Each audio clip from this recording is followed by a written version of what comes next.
Welcome to 2025.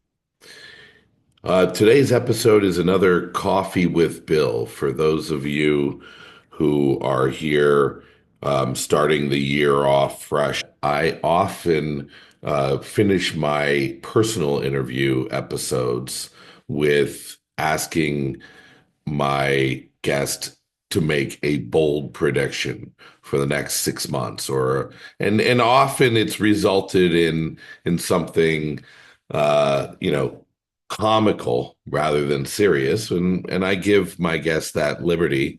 If you've been a fan of the webinars over the last few years, you would have seen that same finish to many of our webinar episodes. And so I've put it upon myself here to start 2025 to be a Coffee with Bill episode. I sit here drinking from a cup, one of the many fine gifts that I received from friends, family, and business associates this holiday season. I love to take this time in early January, not only to reflect on all of the great connections I have and the amazing people that I do business with on a regular basis, but obviously to look forward to what I see for myself, to write my goals, to put my 1 year, my 5 year, my 10 year visions out, create it for myself. I often try to convince my kids to do the same, and sometimes it just results in a mild conversation about it. But today is not about me personally. It's about the world that we live in. And today, the topic of today's Coffee with Bill is real estate investing for the next decade. And a decade is a long, long time. So it's going to take, I'm going to have some conversations and I'm going to make some bold predictions that probably are really centered on the next 12 months. What I think are some major conversations and some major things that in society and in economics that we will deal with in the near term. And of course, that will play a role of what real estate will mean for the next decade. Um, First of all, if you know that I've uh, have been calling for a reset, a realization of the reset in values in commercial real estate.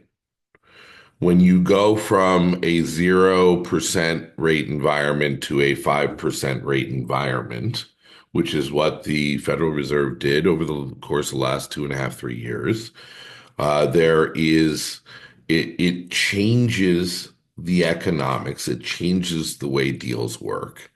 And there are still a number of deals out there, whether it's through credit facilities, through private credit groups, private equity, or on the balance sheets of banks, there is loans and that has not been properly marked to market, at least not publicly.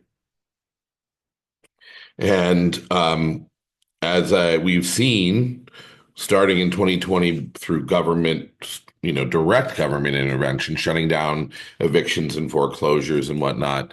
But then what we didn't see once we think that the markets became free again was that there's still a manipulation of the numbers going on.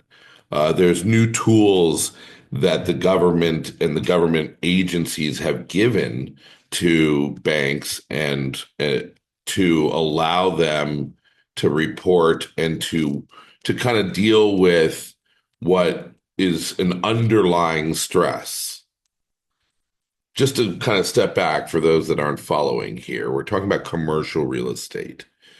commercial real estate is the traditionally been the safe bet, and it still is, by the way. Long term, you would, low LTV mortgages, commercial real estate should weather the storm. There's theoretically you're dealing with much more secure sponsors and equity in these properties. So even if you do have a tower that is 50% occupied because it's a metro city office building, theoretically you should be able to weather that storm. The issue is that commercial real estate was always the safest thing. And for that reason, most of the 4,000 banks and credit unions in the United States saw the commercial real estate loan portfolios and specialty financing related to real estate in general as very safe investments. And so the reality is that there is some unique dynamics in play out there, and the commercial market. And so because, banks have felt traditionally that commercial loans are safe, they've been more willing to portfolio them and keep, market concentration risk, et cetera. The other thing that I'm starting to discover, well, I have discovered because I happen to be an insider in the world. I happen to talk to banks. I'm an approved counterparty with the FDIC. We trade with banks and private equity. We're right on the footsteps of all of those conversations. What I've come to learn, we're also First Lien Capital, one of the big new exciting ventures that we're going into starting in 2025 is an advisory group called First Lien Resolutions. First Lien Resolutions is born specifically out of what I'm talking about. I'm finding that there are banks you know, um, with investments they didn't realize that were risky. And maybe to no fault of their own, the banker was advised by an investment bank, or there were pension funds and endowments pouring in, other banks pouring into these investments. There's no reason, sometimes it's not ignorance even, it's just a lack of really having understood. And I think that, and having been around to understand that stress happens. The last 18 years since the GFC, there's a lot of talk about the GFC, but the commercial lenders and the commercial borrowers pretty much got off scot-free after GFC because interest rates were on the decline. Bankers could give deals. There was a lot of extend and pretend that's still going on.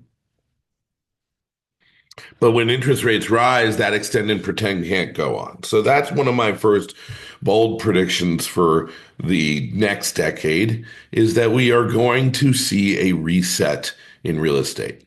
We have to. Residential real estate is not affordable. There's nowhere in this country any middle income or even any level. There's no American dream for residential real estate. That needs to reset. The markets are cyclical. We can't look at this like this is a negative. So over the course of the next decade, I think we're going to start to see some reset in the commercial market. We're going to see a real estate market that is characterized less by the lack of supply and more by a lack of demand. I think there's a lot of folks right now as we enter 2025 that are in the upper income brackets the top 5, 10% of this country that have first, second, third homes. There's a lot of folks that see real estate as a haven, so that's propped up the market. You add in the institutional players, and I don't think there's as much long-term demand in residential as everyone wants to believe. We're starting to see the next generation have less kids. And if you do a little Google on it, you'll see many countries in around the globe, civilized countries, that are seeing population declines and a prediction of population collapses in the coming years. So if that holds true, we're not going to see as much demand in the next decade, even if the population grows slightly. So, what does this year mean in terms of real estate? It's a return to fundamentals. I think it's the beginning of a reset. I don't think residential is going to plummet because there is enough demand and a lack of supply. But we've seen that reverse very quickly. When you look at the change from 2007 to 2009, but I think it's the start. 2025 is the start of things are going to get interesting. Things are going to get in. I'm going to stay out of the political realm, other than to say that Donald Trump takes the helm of this country at a time when the world is civilized countries are at war with each other. There are wars, 4 or 5 major conflicts around the world. And there's a case to be made for a world war already on. Let's just hope the US does not really have to get involved. That obviously creates a lot of volatility. I don't think a major plummet in real estate prices is coming because, at the end of the day, what's going to happen first is probably a reset in the stock market. Do you know that 80% of the gains in the stock market in the last 2 months have been concentrated inside of the 7 major companies? The big 7 they talk about: Amazon, Tesla, etc., Nvidia. The rest are just like sucking wind. And where the lack of demand is going to be both on the consumer level and then following that in 26, 27, 28, the lack of demand on the real estate level. That's my bold prediction for the next decade. So what can you do? Before I get into what you can do, I want you to, I want you to, yes, here's my recommendation. Then I'm going to kind of backtrack to why. It's a return to fundamentals.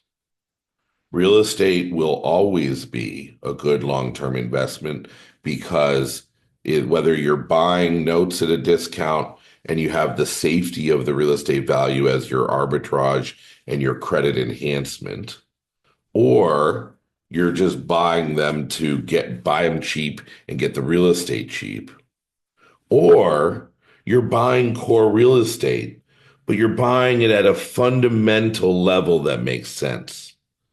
That means 5 caps on 200-unit low rise B apartment complexes in the Midwest is not the answer. Never was.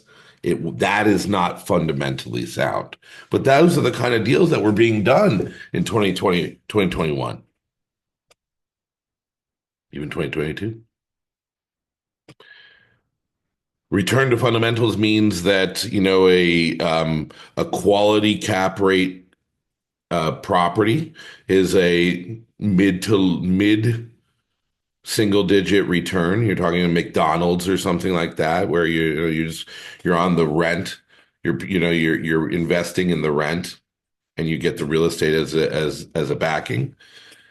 In residential multifamily real estate, high single digits even for A quality real estate. The institutions might be willing to buy stuff at a five cap long term because they can withstand ups and downs. But traditionally, you're talking high singles, low double digit returns you want. And then when you couple that with the value you bring from owning a piece of real estate and the deductions that come from depreciation and other expense deductions, then it becomes very accretive to hold on buy and hold, never sell on a fundamental basis, high singles, low double digit returns for quality real estate. You can never go wrong with that. Now, what are some other things to take into consideration? These are the what I would call the wild cards of the next decade, and it's all going to start hitting this year in 2025. Number one, the impact of climate change. Those of you that know me well know that I'm writing my second book right now about the changing real estate landscape of real estate, residential and commercial. And the biggest impact on that, I believe, in the near term is going to be insurance costs. There's going to be a reckoning possibly in the world of insurance. There is an issue with secondary insurance. There's all of the secondary insurance in a lot of it is offshore, concentrated in the hands of a few companies. If a major disaster happened, there's not really clear that the money is all there. We've already seen the price of insurance skyrocket in places like Florida and fire insurance in California if you can get it.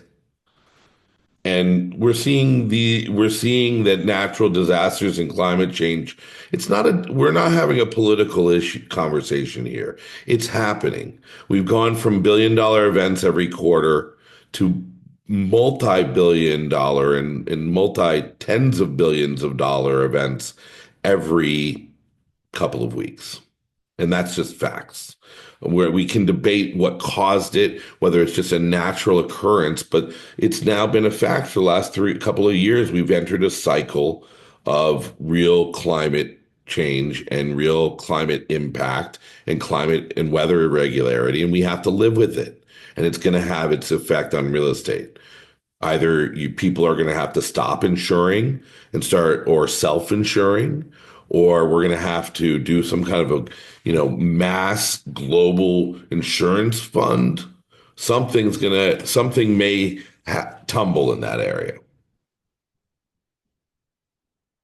One of my all other bold, super bold predictions for 2025 and how this could affect real estate investing is that I believe private equity has seen its heyday. It controls too much, it's too opaque, and there's a couple of groups out there that are stumbling. And if a few of them go down, it could end up really having systemic effects. And I think we're going to, and as it stands right now, the system of design of private equity and the design of that system is flawed. If anything, maybe a better system might be a move towards family offices controlling their own investments and doing co-GPs with other institutional investors and other families, more so than the 2 and 20 scheme. Science fiction will become a reality in 2025. I think this drone thing is just a precursor to a larger unveiling of what we kind of all thought was true. It's funny, as a kid growing up, the idea of talking about UFOs and aliens was just like you were like cuckoo, right? If we always believed in it as a dream or science fiction. But now I think the evidence is pretty clear. And when you really boil down the mathematics of the universe, it is an impossible mathematical impossibility that there aren't other sophisticated life beings of our nature or greater in other planets, other places in the universe. And one would think that if you're talking about millions and millions of years, and even, that they've probably they're way, way, way more sophisticated than us. So I am a believer, and now we're seeing the government come out in the last year confirming the UFOs, the UAPs. I think it's all a precursor to, um, us just really accepting and having our first world acknowledgement and association with alternative life, other than from this planet. I know that sounds weird, but I do believe that, and I believe also that AI going to is going to have an impact way quicker than we all think. And it's may not, there may be some real turbulent impacts, like thousands of jobs disappearing over the next decade just because of the amazing technologies that AI has brought to us.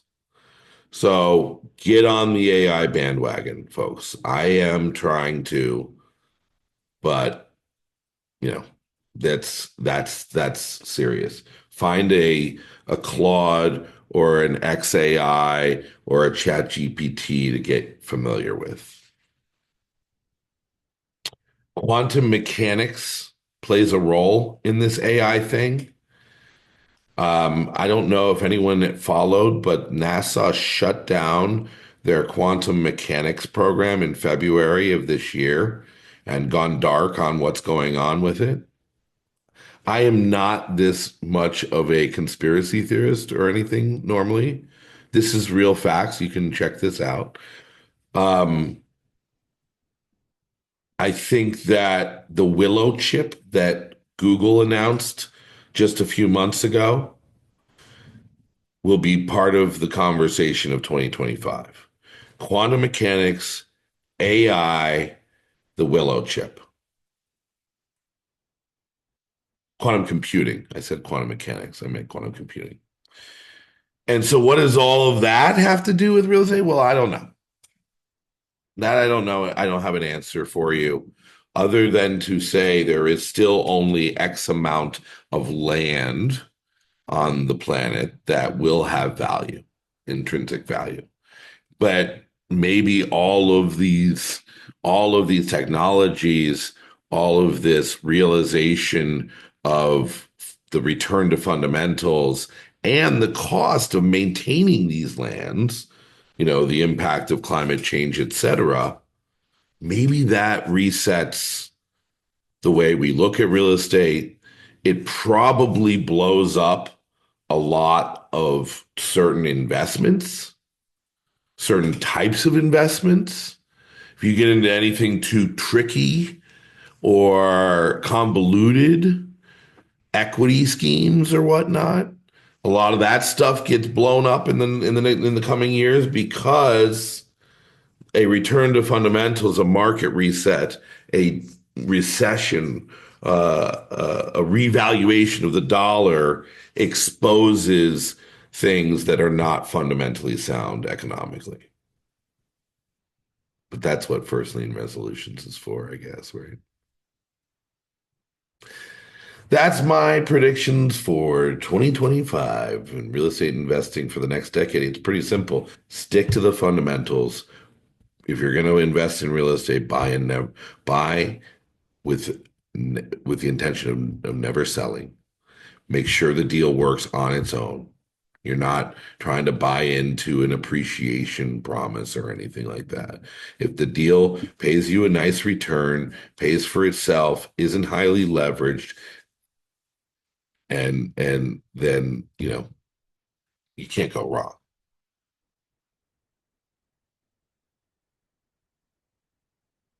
Good luck in 2025. I'm very excited to see. By the way, I forgot to mention what I was drinking. It's a Bianco Forte espresso. It's a little lighter of a coffee. I don't know. Nespresso does it right. Anyways, thanks for listening and for joining me on this journey.